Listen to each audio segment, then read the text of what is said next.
Hello, hello. If you are here for Born of Fire, Writings from and About Gaza, you're in the right place. We're going to get started in just a moment. Thank you for being here.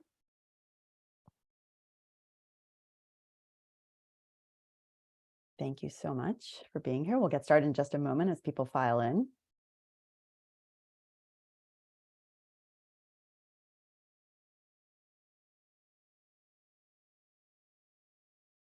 Just another moment. Okay. Great.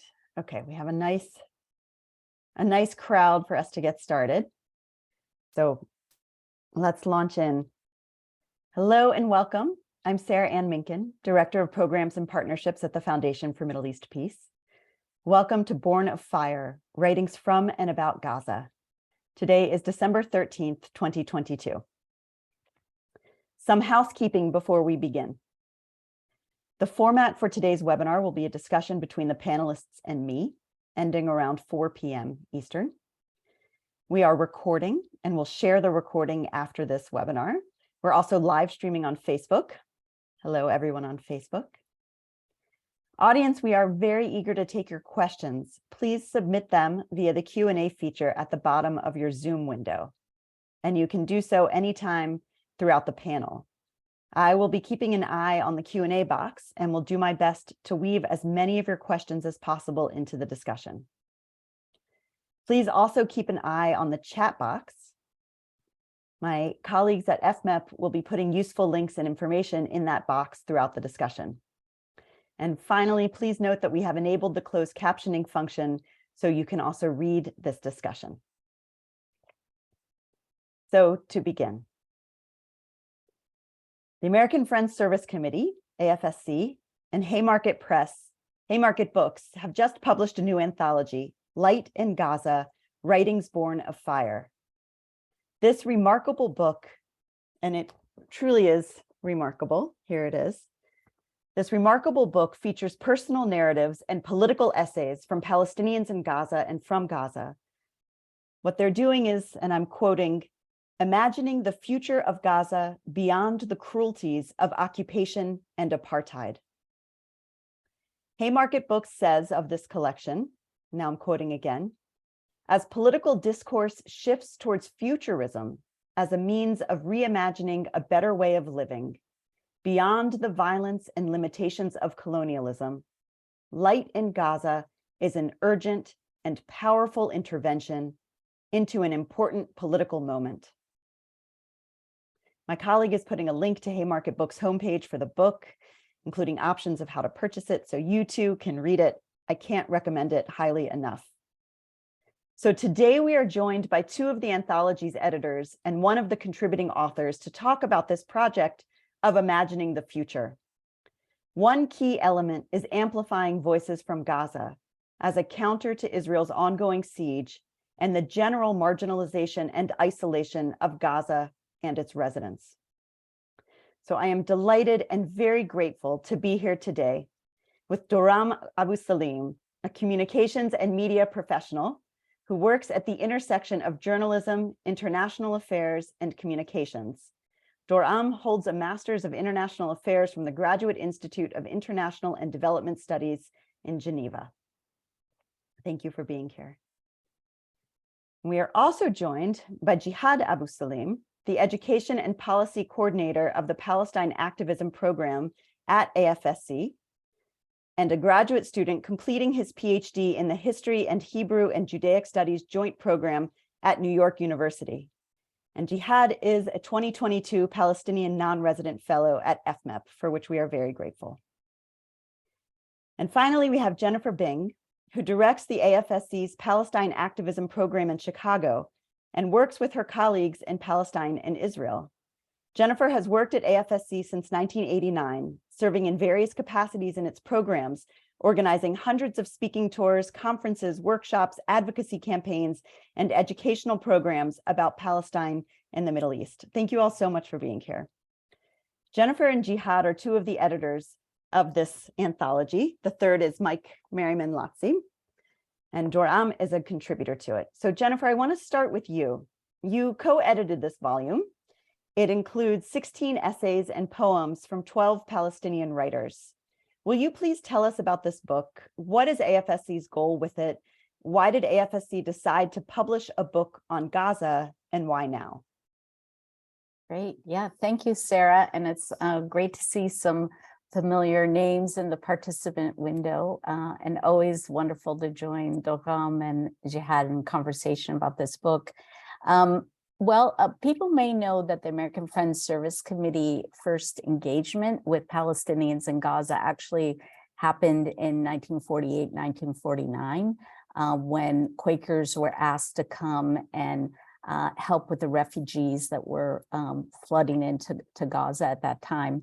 So we, as an organization and as Quakers, have had this long connection to people in Gaza, and so part of our efforts have been to shift U.S. policy and about Gaza and about Palestine in general. And one way that we do that is to bring people who are impacted by U.S. policies to the United States to tell their stories and talk about the impact on their lives. And in 2020, we were anticipating bringing a speaking tour with Palestinians from Gaza to the U.S. We had done that in the previous 2 years as a way of breaking the isolation.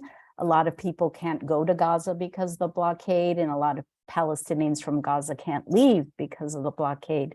But we've had some success in bringing people out of Gaza. So that's what our good plan was in 2020. And then the pandemic happened.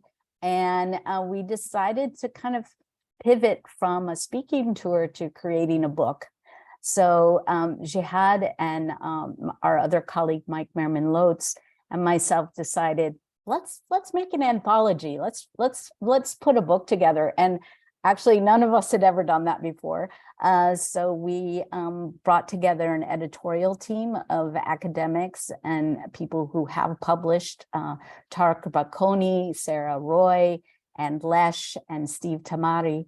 And with them, we launched into this COVID project of making a call for entries to an anthology that we, as you mentioned in the introduction, would explore both the current realities in Gaza, but also what Palestinians in Gaza really dream about the future, and in the hopes that their writing about that would give a more complex view of Gaza for people who read the book, so that you would begin to see just the richness of life experiences and dreams that Palestinians in Gaza have. So that's, I think, was the beginning, and what ended up to be, I think, a very special book.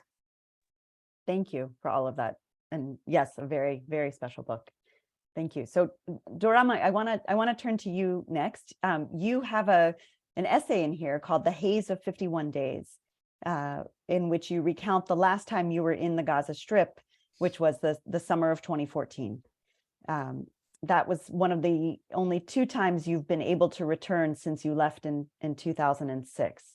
So before we talk about the details of what you wrote in that essay, will you tell us more, please, about your background, who you are, about your journey, and also about what you hope to achieve by contributing to this anthology? Well, thank you so much. It's a pleasure to be here. I really appreciate the opportunity to speak about my contribution and the wonderful project that AFSC had started and is carrying on with this incredible anthology. So, as you've mentioned, I've left the Gaza Strip in 2006. At the time, I was 16 years old. And sometimes I joke with my parents that I've been away from home more than 50% of my life. I am currently 33 years old, and I've only managed to return home just a couple of times over the years. And you know, when the opportunity arose to contribute to this particular anthology, I was confronted with 2 minds, if you will, about what I should write. I had spent much of my time abroad, pretty much pursuing an education in international politics, communications, journalism. My graduate work focused on international law. I was pretty much heavily focused on Palestine as this political question. When I returned home in the summer of 2014, that experience was confronted by the reality of brutal warfare and the assault that we've all witnessed that Israel has exacted on the Gaza Strip at the time, which to me made it necessary more so to contribute in a human interest fashion, if you will. And that was essentially the story that I contributed in the haze of 51 days. It really just sort of an account of my time returning to the Gaza Strip after being away for so long and navigating a lot of experiences with my family at a time of war. Thank you so much. That's great. Thank you for all of that. Thank you. So, Jehad, turning to you, the foreword to the book, which you and Mike and Jennifer co-authored, it includes these lines. Now I'm quoting: "For change to occur, Gaza must be understood as an integral part of historic Palestine. There can be no meaningful or sustainable resolution in Palestine and Israel without Gaza." Will you please unpack that for us? Say more about what you mean and how this idea anchors and frames what you and the editors and the editorial committee want to achieve with this book. Thank you, Sarah Ann, and it's a pleasure to be joining Dorgham and Jennifer today. This quote probably sums up the entirety of the project. And of writing about Gaza, of talking about Gaza, this anthology project as an attempt to break the intellectual and cultural blockade that Israel has imposed on Gaza as part of its broader project to isolate Gaza, to fragment the Palestinian people by building fences, walls, and by broadening the distance between Palestinian communities. And this exact line that you just read speaks to the failure of the politics that have surrounded the Palestine question in general. And the peace process in particular and other approaches to the situation in Palestine, that approaches that have actively dismissed Gaza, that basically rendered Gaza as a question to be dealt with later, that normalized the exclusion of Gaza and of Palestinians in Gaza and Palestinians from Gaza, from current conversations about the reality in historic Palestine, about the future of Palestine and the Palestinians, the peace process, and so on and so forth. So this project was just one attempt to challenge this marginalization of Gaza, this attitude that seeks to forget about Gaza and render Gaza invisible. And of course, it also shows that without Gaza, there can't be a way forward, because Gaza has played an important role in the Palestinian story. Gaza is an integral part of the Palestinian story. And there are 2 million Palestinians of Gaza whose voices matter, whose stories matter, and we can't imagine the future. We can't think about the future of justice and equality in that part of the world without thinking about Gaza and incorporating Gaza in these conversations. Thank you so much for that. You're so clear and concise and compelling on this exact topic, which we've talked about before, and I really appreciate that you just said that this idea that Gaza is inseparable from the rest of Palestine, that this is really the heart of the book. And I want to encourage the audience. You and I had a conversation, a one-on-one conversation, in which we went in depth about Gaza just a few months ago. And my colleague will put that in the chat. I want to encourage everyone to listen to you as much as they can, and even more. And luckily, you and I've recorded a little bit, so you can hear more. But now I want to actually invite you to say more in this conversation right now, Jehad. And let's talk a little bit more about the anchoring of the book. So the book opens, there's the foreword, and then you actually wrote an introductory essay. And you write in that essay about the importance of understanding the historical context of the Gaza Strip.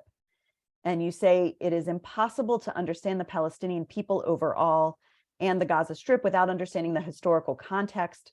What is that historical context? Now I'm quoting you.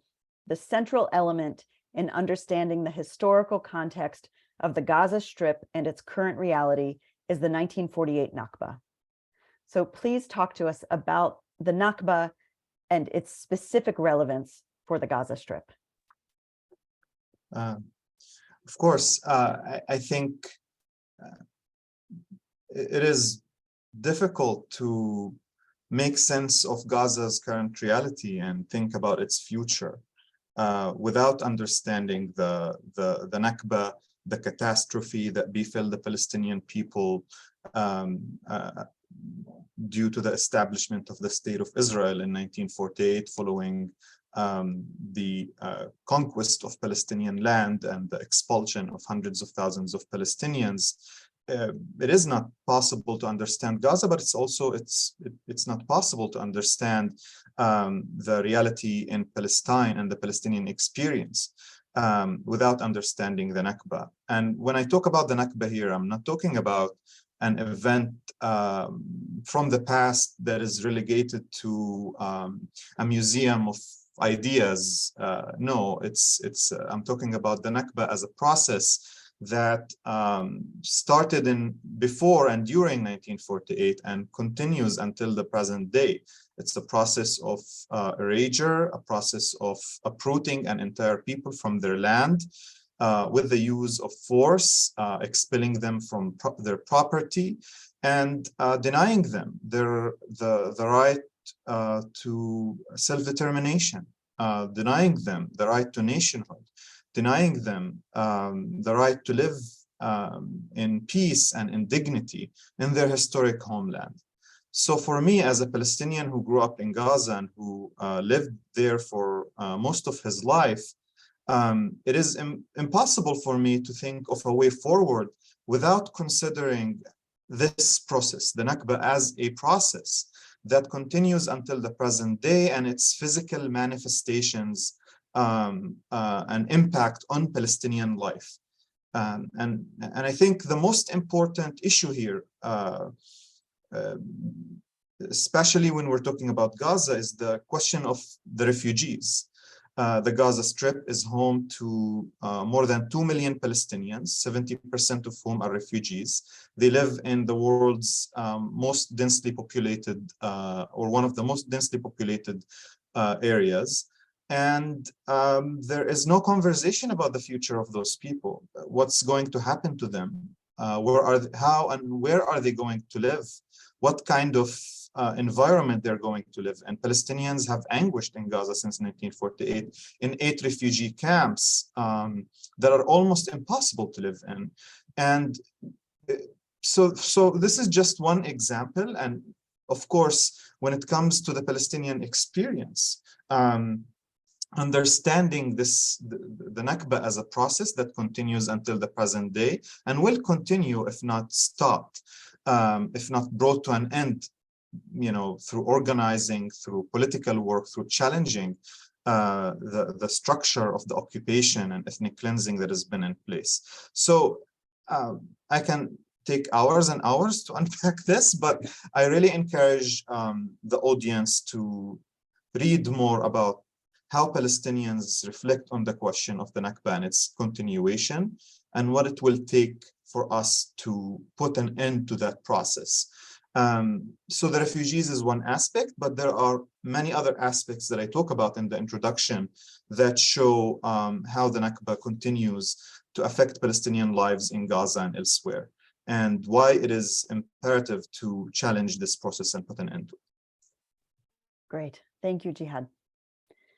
So on this theme of the ongoing role of the Nakba and the Nakba in its continuity, its continuance.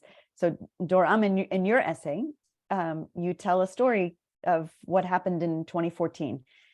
Your brother's home, which is next door to your parents' home, was struck by an Israeli missile, a door knock or a roof knock missile, which you'll talk about. And you and your parents and your sisters and family, you were all staying in your parents' home, your family home, and you began to evacuate out of caution. And you tell the story of your mother and your sisters have a particularly interesting exchange around jewelry and around the deeds to land, around land. So I want to ask you, and picking up on exactly what you told us before, that you went through a transition and now you're telling this human story as a way of illustrating what you used to talk about specifically from a perspective of law and policy. Tell us this human story. Tell us the meaning behind it. So tell us about this exchange and what it means, and why it was so important for you to include this particular exchange in the anthology. Thank you so much. I think this is actually a wonderful question to follow up after what Jehad illuminated for us in terms of the ongoing process of the Nakba and its manifestations that are felt today among Palestinians, certainly among the Palestinian refugees in the Gaza Strip. In terms of a story, I mean, this was quite a harrowing experience. What happened is that my brother's house next door to ours received what Israel refers to as a roof knock, which if anybody is familiar with this terrible phrase, it means that it's a warning shot for what would have been a much bigger missile targeting a given site for whatever reason. Now, fortunately for us, I should note that that bigger missile never followed, but that roof knock did happen, and we felt the need to evacuate, and we were just rushing through to make it happen. I have a paralyzed father. My mother is blind. My two sisters were freaking out. I was freaking out and terrified for our lives as well. But I remember this exchange very vividly, and sometimes I bring it up to my mother and we kind of laugh about it. But I think to us, and to me especially, it highlighted the critical question that underpins the historic trauma and injustice that Palestinians are enduring, which is the question of land. We were all in the car, and my sister had asked my mother if she had packed our land deeds and the valuables. And Jehad could probably relay a similar experience with prior Israeli assaults on the Gaza Strip.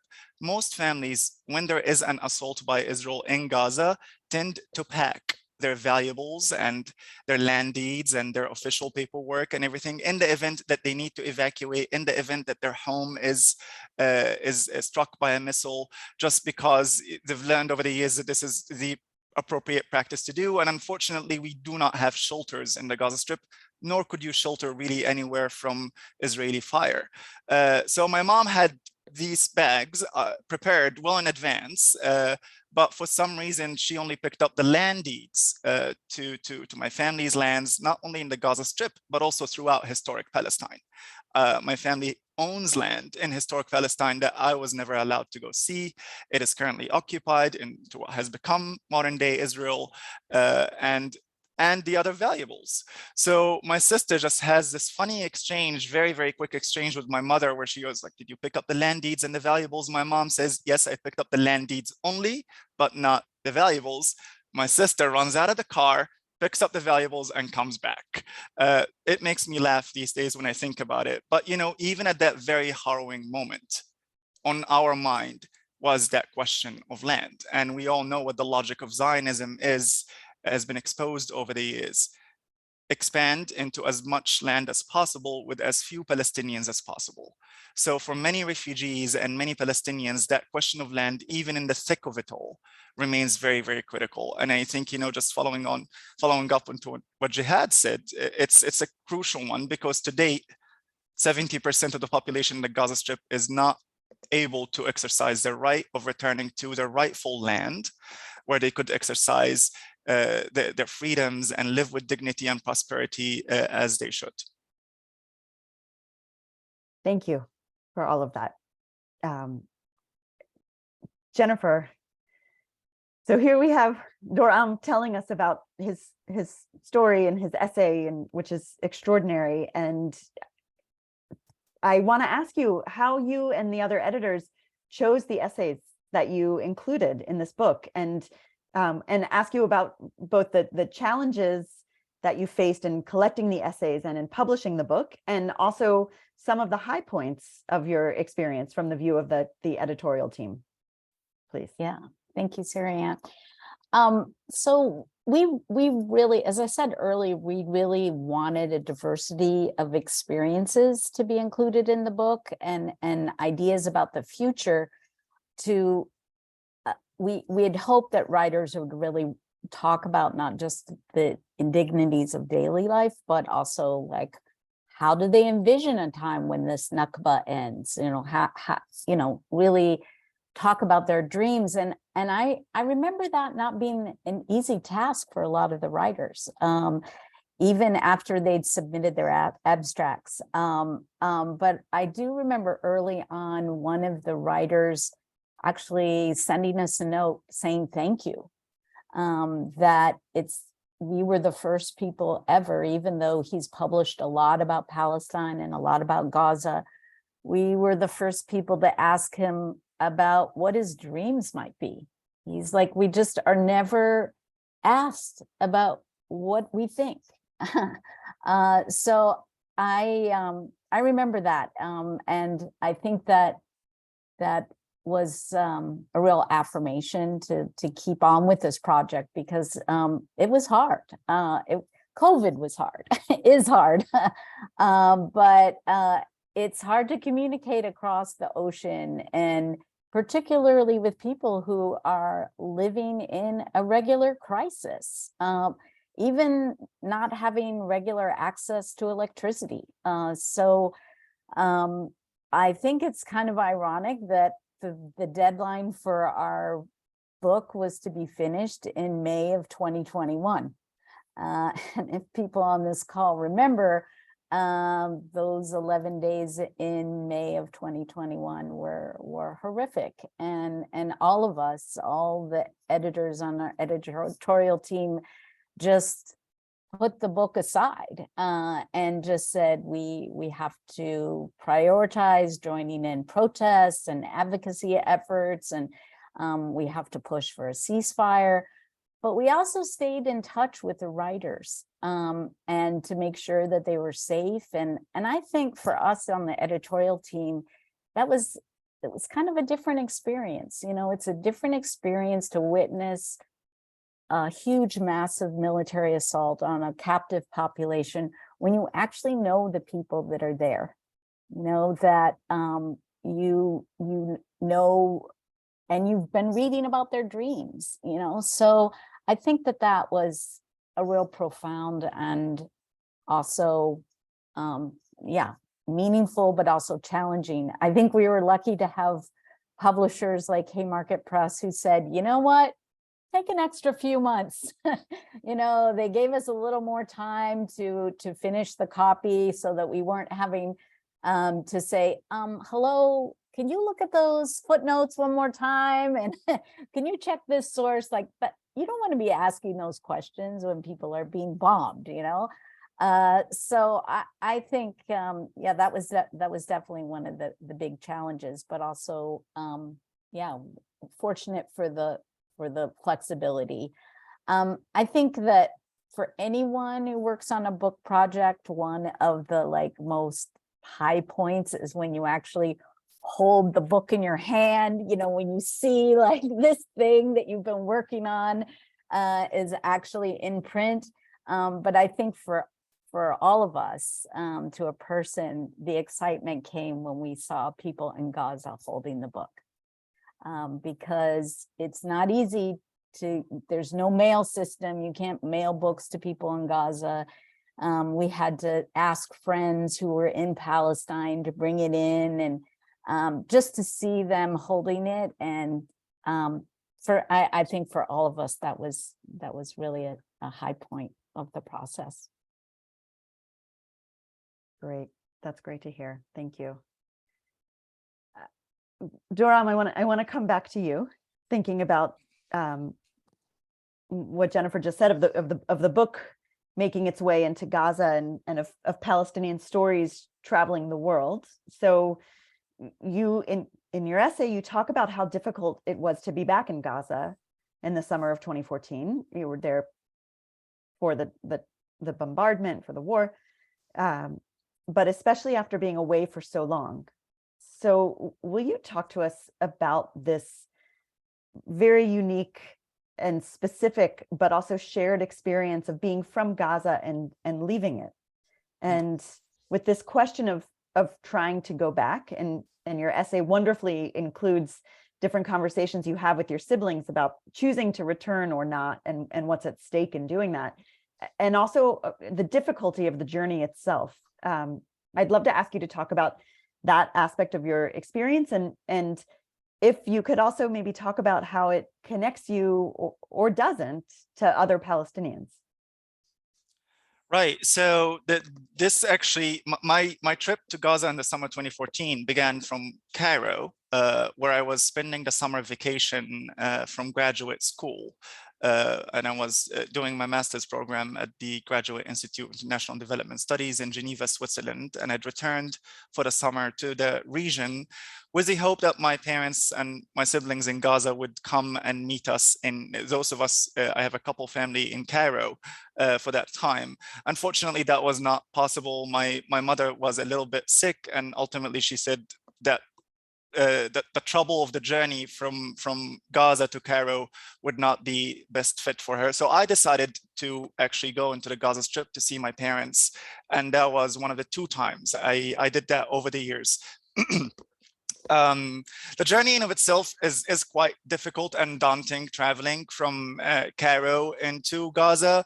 And this, I think, speaks broadly to the question of freedom of movement and how the freedom of movement of people on the Gaza Strip is really quite restricted in that respect. The Rafah crossing point is our only entry and exit, relatively speaking, as opposed to another entry point and exit point that we share with Israel that is quite also controlled in that respect and very difficult to navigate as well.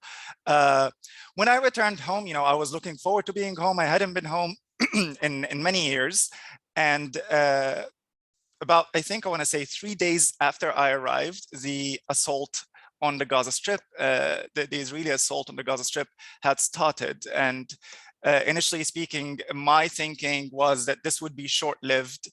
Ramadan is just around the corner. I was imagining that it would be difficult for Israel and Hamas to pursue a large-scale confrontation at the time during Ramadan. Clearly, I was wrong. And then me and my family, we've had to endure that horrific experience for most of it. And when I returned and was confronted by that much violence and the reality of the pain, I felt a lot like survival's guilt in that respect, especially for those of us who are lucky and privileged enough to leave the Gaza Strip and pursue a life abroad, either through education or work or pursue family and marriage and all these things. So certainly I felt a bit of survivor's guilt in that respect. And I also felt somewhat of a stranger in my own home as well. Having been away for so many years and having navigated the question of Palestine in the classroom and in the workplace turned out to be very, very different from actually living it in reality, which is something that I grew distant from over the years. And in that way, I think I was also very lucky to have been home with my parents at that particular time, to be honest, because it was somewhat of an awakening and recalling that human experience that I think is quite often missing from the conversation, certainly about the Gaza Strip, where everybody is reduced to a stereotypical abstract that everybody wants to analyze or discuss or opine about. And that's precisely why I opted to contribute with this human interest narrative nonfiction story about my experience and my family's experience in the anthology. So these are sort of the feelings that I've had about being away, coming back, and then leaving again. I hope that answers your question. Yes, it very much answered my question, and I really appreciate it. And I building on what you just said about what it was like for you to be back there and be with your family, I actually want to ask Jehad to talk about experiencing 2014 from the US. Yeah, thank you for this. That was my first summer outside Gaza ever. So Dorgham and we basically switched places. I came to the US in August of 2013 to start my PhD. And of course, the journey from Gaza to the US in 2013 was something that I don't like to think about a lot, because it took months and months for me to get to Jerusalem, to do the visa interview at the US consulate, and then to travel through Egypt just 3 weeks after Sisi took over, and 1 week before the Rafah crossing closed for many months. And probably Dorgham's entry into Gaza was one of these unique times when the Rafah crossing between Gaza and Egypt was open. So I wasn't in San Francisco. I went there to attend a Hebrew language course at the University of San Francisco. And on my second day in the Bay Area, I heard the news that this operation started. And as someone who witnessed the 2008-2009 attack on Gaza and the 2012 aggression on Gaza, and before that, the 2006 bombardment campaign and the second Intifada, it was one of the most painful experiences for me to be on the phone with my parents, making sure that they were okay, making sure that they're still alive. My family lives in, our home is close to the buffer zone, to the east of Deir al-Balah, town in the middle of the Gaza Strip. So they had to evacuate. They lived next to a cookies factory, and Israeli forces shelled the storage facility where they store the butter and the ghee and the sugar and the flour, all flammable. So the whole factory was just burning, and my family, they had to evacuate, and at some point, due to the scale of bombardment, my family split into two, because they wanted to make sure if one part of the family gets hit, the other survives. And you know, it was a very traumatic experience in the sense, I mean, of course, you know, I wasn't there. I didn't experience what Dorgham experienced and what 2 million Palestinians there experienced. But you know, being on the phone with my family and hearing the sounds of explosions, with, you know, talking to my friends, that was re-traumatizing in the sense that it brought back the painful memories from 2012 and 2008, 2009. And just talking to, you know, my father, who lived through many wars and witnessed many traumatizing events, and for him to say that 2014 was one of the most painful experiences that he's ever witnessed in his life. My mom was in Beirut during the 1982 invasion, and for her to say that even Beirut didn't feel, you know, like the volume of bombs that was dropped on Gaza was unprecedented for her. So these are all painful experiences. These are all, you know, Palestinians from Gaza escape the blockade. They travel to pursue education opportunities, a better life. But, you know, I was talking to a friend the other day, and he basically said, we escaped the blockade, but the blockade doesn't escape us. Our family, our friends, our colleagues, our memories, our lives are still under blockade, and they're still subject to this recurring cycle of Israel's criminal behavior and criminal bombardment. So it was definitely a time that that was really painful to experience. And let me tell you, Palestinians in Gaza just started to talk about the 2008-2009 events, what Israel calls Operation Cast Lead. On social media, just in the past couple of years, people just started talking about what it was like to experience the attacks, what it was like to, go through these things. But, people still haven't dared to touch the subject of 2014 because of how traumatic it was, the scale and intensity of that, of those weeks. So yeah, I mean, it was difficult. So and it's a conversation that we as Palestinians from Gaza are having, about individual emancipation, individual survival, and like we can leave, but it's a reality that you can never ignore, you can never forget about, and that's why we're doing the work we're doing. That's why we're here with you today, because we believe that this has to come to an end. And it is really a privilege to get to hear this internal conversation and to get to hear you talk about the questions and the conversations that Palestinians from Gaza are having amongst themselves, amongst yourselves, and to hear this being both outside and inside in the time of bombardment, and also how bombardment and the ongoing trauma of it.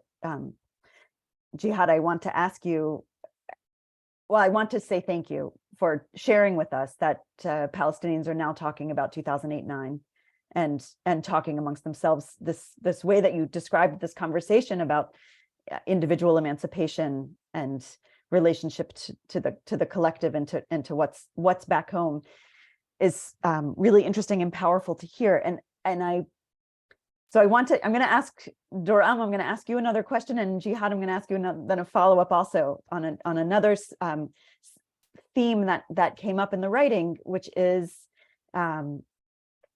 so Dorgham, you talk about your father, you write about your father in your essay, and there's palpable tension. You describe an actual fight that the two of you have, or an argument, I should say. And your father represents a different generation and in a different mindset in some respects. And so I want to ask you about your choice to include that in this anthology, written in English, written for an international audience about Gaza, talk to us about some of the tensions and how you're interpreting or understanding these tensions and these generational differences, and also other differences among Palestinians more broadly. Right. Yes. So my relationship with my father, my mother, when I was younger, I should say that was years ago. I'm still young, I'd like to think. But my mother has always said it felt like it was gasoline and fire. I had quite the rebellious teens with my dad right before I left home. I love my father, I should say.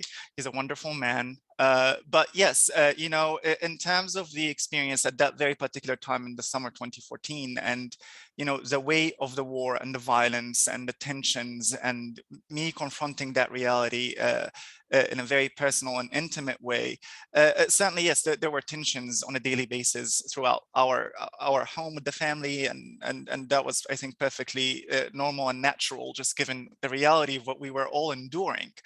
However, with me and Dad, things did escalate quite a bit, which I describe in the story I shared. And I'll say just this for context very briefly. Jehad had mentioned how people are just now, or just a couple of years ago, starting to talk about something that happened 10 years ago. For me, writing the story, it was almost a similar practice or exercise, if you will, because I actually didn't get around to say anything about that summer up until the opportunity presented itself. Even when I went back to graduate school in Geneva to finish my graduate program, I would have friends and professors approach me and say, hey, would you like to participate in a panel, talk about your experience? You were in Gaza. And I completely said that my go-to answer was a complete no, because that experience was that traumatic in that respect. And it took years for me to process and look back. And then when I had the opportunity to write this story and contribute to the anthology, that's when, you know, all of these scenes of these experiences came together. So yes, my father is certainly of a very different mindset, different generation. And I think a lot of the tensions that he and I had experienced at the time revolved around our views about the war, our views about culture and politics and all these things. For example, I mean, my grandma is Egyptian to my dad's side, and he's very proud of his Egyptian side.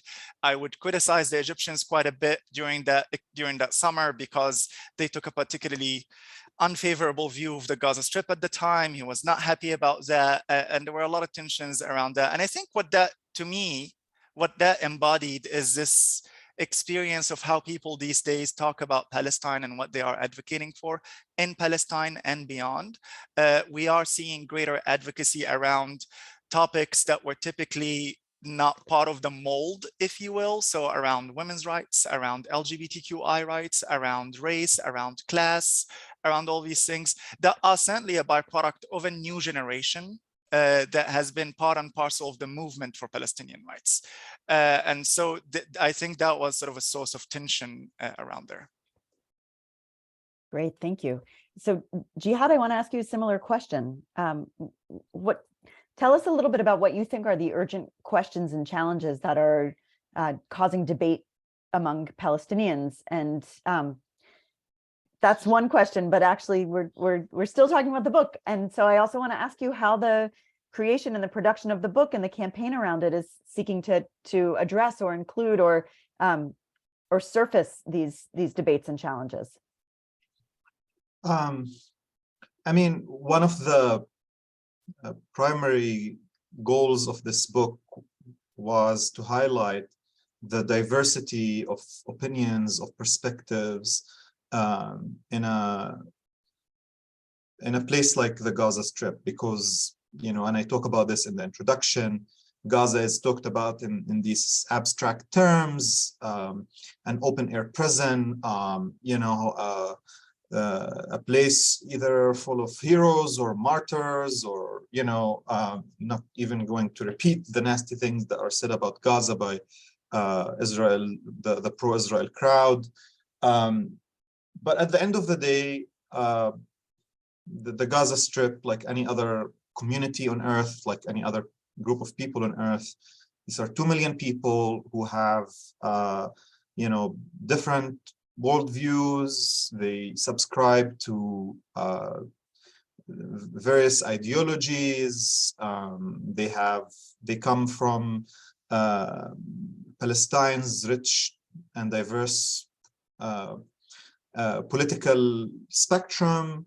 Some are on the left, others, you know, are liberal, others are Islamist, and even these labels, they don't necessarily mean the same thing, you know, in other parts of the Arab world, or, you know, in other parts of the world. So we tried in creating this anthology and working on it, we tried to incorporate different perspectives and analyses, and we wanted people to read pieces written by Palestinians from different parts of the Gaza Strip, who come from different class backgrounds, different political backgrounds, different ideological backgrounds, and that was very important because, you know, something that I experienced, and probably Dorgham did too, and I'm sure Jennifer witnessed that, you know, when you're a Palestinian from Gaza, people look at you as the representative, the spokesperson of this group, and this is something that no one can claim to be capable of doing, representing 2 million people.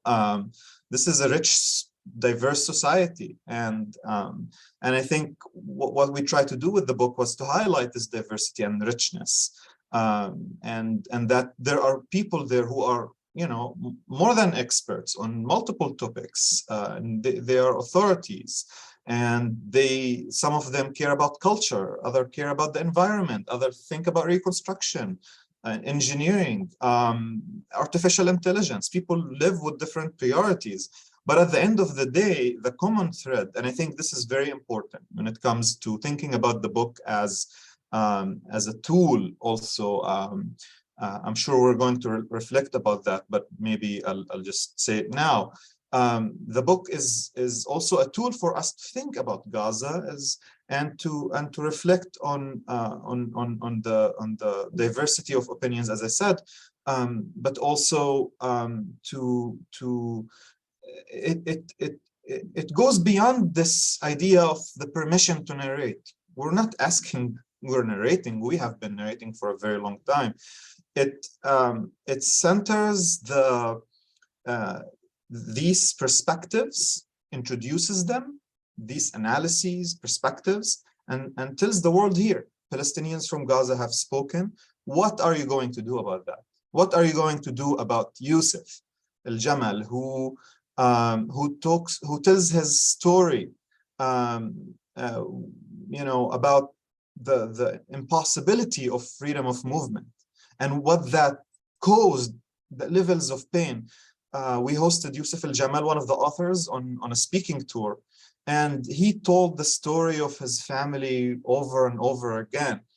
His sister who passed away because she couldn't get medical treatment, his mother who couldn't make it to her father's funeral, like all these stories, they need to be heard. But now that they're heard, what are we going to do about it? Are we going to normalize this reality? Are we going to accept that 2 million people can just live like that? So I think that's the message of the book. It's also, in addition to being an intellectual product that introduces us to this fascinating world of Gaza beyond Israel's walls and fences, it also shows that Palestinians in Gaza are, or it also demands action. It demands change, and it makes the reader immediately a participant in this effort to end Gaza's isolation. Thank you for all of that, Jehad. And as a reader, and someone who is so far from Gaza physically and experientially, I can say that each essay packs a punch, and I walk away from each essay actually needing a break between essays, because you have to process them and hold on to them. And what you just said about the book itself asking so much of the reader is true. I mean, you don't need me to affirm the truth of it, but as a reader, I can affirm that you are describing my experience in reading this book. It is truly extraordinary, and it is a demanding and extremely worthwhile text. I can't say that enough. And so actually, Jennifer, I want to turn to you, because AFSC hit the ground running with this book. As we know, AFSC organized a speaking tour to launch the publication. You and Jehad have been on the road with many of your contributors. The book has now been in the world for about 2 months, I think. So can you tell us, please, a little bit about how the book is being received? What have you learned about having public conversations about Gaza from this book, about amplifying voices in and from Gaza from your work on this book? Yeah, thank you. Well, in terms of how the book has been received, I think Jehad and I both fell off our chairs when we saw the New York Times give a positive review to the book. That was totally unexpected. We were like, oh, people are going to read this now. I think maybe that's something about being new to the publishing world. But I think we've been so pleased, and it's great to hear your reaction to it, of how much people are connecting to the book. And yeah, you need to read a chapter and take a breath, because I mean, they're very powerful essays, and even the poetry that's in it, the photos we carefully curated for it, even though they're in black and white. I think a lot of thought went into trying to bring the reader through this journey of meeting people from such different backgrounds. When Asma Abu Mizaid was on this, speaking to her with Yusuf this fall, so many people said, oh, I never really thought about how we should talk about climate crisis or climate change in relationship to Gaza. Like, I never thought about the agriculture and the history of the importance of land, like Dorgham shared, people holding on to their land deeds and the centering of land in the conversation, but never thought of it in the Gaza context. And that is like goal achieved. This is exactly what we were hoping would happen. And we're preparing a study guide. It should be out in maybe by the end of the month, hopefully definitely in January. So we hope that the book will be something that reading groups will take together. We want to make it accessible to people who've never heard of Gaza. Like, what is it? What Gaza, Palestine? What's this light in Gaza? What are they talking about? I hope that the book is accessible, but I think the study guide will give other context and facts and point people into a deeper engagement. And we're also going to be starting a webinar series in 2023 with all the authors. You can see like what a treat it is to talk to Dorgham about his chapter and get more insights. What beautiful writing he did. Like, that's such an incredible narrative, his piece. And to engage the other writers too. In January, we're going to talk to Salam Al-Qudwa, who wrote about architecture and rebuilding Gaza and what it means to be culturally sensitive and what the challenges are. Like, I hope that, in the next year, we'll continue to have the book and the authors engaging with American audiences. Because honestly, I just think that we have to keep Gaza in the consciousness of people who care about Palestine and care about peace in the Middle East. And it can't just be when Gaza is being bombarded over 11 days, 3 days, 21 days, but every month, every day, every day, Palestinians in Gaza are living under this blockade and siege, and we need to dedicate ourselves to hearing their voices and motivating ourselves to calling for the end of the blockade. It's terrible that there's this isolation. It's terrible that we can't visit Gaza. Look, I want everyone that reads the book to be to walk the sea like is described or to taste the dates where Dorgham and Jehad's families live. Like, it's really a crime that we don't have that access, and we need to demand it for ourselves and for our elected officials. The fact that there haven't been any U.S. officials visit Gaza is unthinkable. Like, with all the military aid that we give and the weapons that are manufactured in this country that are impacting Palestinians in Gaza, it needs to be on the policy agenda as well, for more people to go and to see these realities and to be motivated to change policy. Thank you for all of that, Jennifer. So I just want to review and summarize for our audience. So AFSC is creating a study guide, which you will share. You have the website Gaza Unlocked, which we put a link to in the chat, and we'll have a link to, which has a lot of resources on Gaza. You are going to launch a webinar series with all of the authors so that your audiences will have more of a chance to interact with them directly. And hopefully after the audience has read their essay and can ask specific questions and learn from each of these people. And all of this is about keeping Gaza on people's minds, not just when there's an emergency or a heightened acute emergency, but all the time, because there are 2 million Palestinians living under these conditions who there's a lot to say about the conditions Palestinians are living under. But the point that you have each made so beautifully in the book is about actually relating to the dreams and the memories and the imaginations and the imagined futures of these 2 million Palestinians in Gaza. So Jennifer, let me just, did I get everything? Is there anything else that you want our audience to know that they can do to take advantage of the resource of this book? I'll defer to Jehad, but I do think that you covered it all. Like, I think,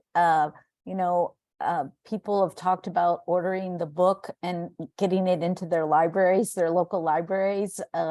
And I think that's a great idea. I think it's a great idea to, we presented a copy to our senator on the speaking tour. The writers went and talked to a US senator about the book. I think that there are a lot of ways that we could use this resource. And, we look forward to, having more Palestinians from Gaza included in webinars and conversations, and for people who travel to the Middle East to make more of an effort to try to break the isolation of Gaza and connect with Palestinians there as they do in Jerusalem and other parts of historic Palestine. Great. Thank you for all of that. And I should say that FMEP, the Foundation for Middle East Peace, is very much on board with the mission of amplifying Palestinian voices and also specifically voices from Gaza. And I'll just add that we did a webinar, I think last year, that was about climate change. And we had a scholar from Gaza on, who was a young scholar, and it was absolutely wonderful. And it's a great conversation. And exactly as you and Jehad, you were talking about, or I think you both were talking about, when you're talking about topics that aren't the usual topics people are focused on Gaza, it is so enriching and illuminating to speak with people in Gaza and scholars and experts and authorities from Gaza about these issues. So we're just about to close. So I want to turn to you, Dorgham, one last time, and just to ask you if there's something else you want to tell us about the unique role of Gaza and Gazans in the movement for Palestinian freedom.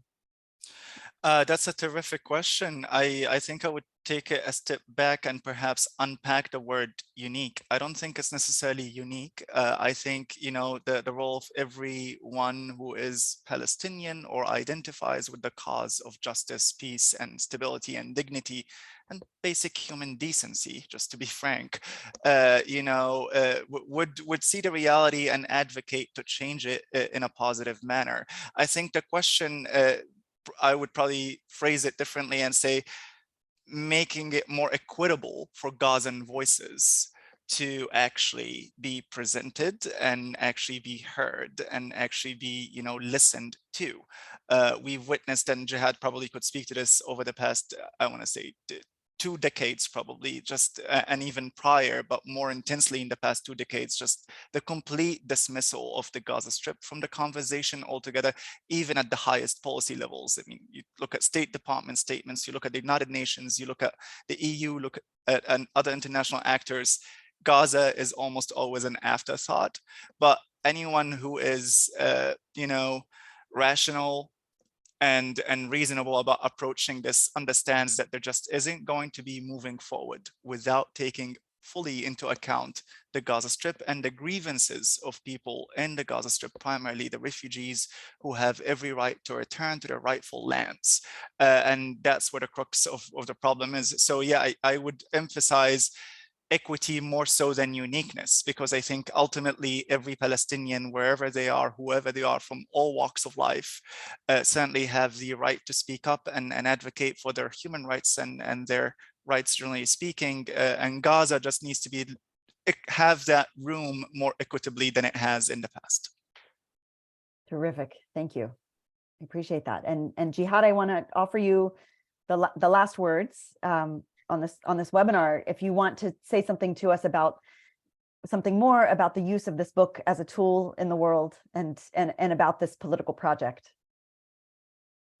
Thank you, Sarah. And as I said, this book was just one humble attempt to challenge the intellectual and cultural blockade that has been imposed on Gaza. It shows that Palestinians in Gaza are there. They're ready to be heard. They're ready to be part of these conversations. They're no less experts than these non-Palestinian voices that are given the platform to talk about Palestinians, reduce them, and reduce their experiences. How many times we watch CNN during these seasonal bombardment campaigns and other media outlets, and it's been a struggle just to have Palestinian voices appear on these media outlets. So think about the larger conversations about the past, the present, and the future. Think about conversations about the environment, global warming, agriculture, refugees, migration, the refugee crisis across the Mediterranean, population density, resources, food security, food sovereignty.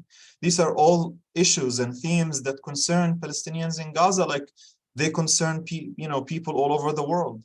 And Palestinians in Gaza, they have been forgotten, they have been sidelined in the circles, the traditional circles where these conversations about Palestine and Israel happen in the US and beyond. And I think, this was part of direct or indirect, conscious or unconscious effort that normalized and accepted the blockade. And I think that's a huge mistake, and it's a crime against Palestinians in general and those in Gaza in particular. So the book shows that Palestinians are ready to talk, and they're speaking, they're talking to us, they're sharing, they're talking about their experiences, and they're demanding action, they're demanding change, and they're willing to be part of that change. And they are part of that change. If you look at the majority of all the authors of the book, these are people who had very difficult lives. They had challenging lives, and despite that, they excelled at what they do. They managed to, get published in prestigious publications. They managed to study languages. All of the chapters except one we received in English, and more than half of the authors were never published in the English language before. So I think, this book shows that there is no excuse. There is no excuse not to communicate with Gaza, not to open channels with Gaza, not to hear Palestinians there and not to approach them and include them and make sure that they are present in these conversations. And if we can't go to Gaza, we live in the 21st century. We can still, have direct lines of communication with people there and invite them to our events, to our circles, and hear from them.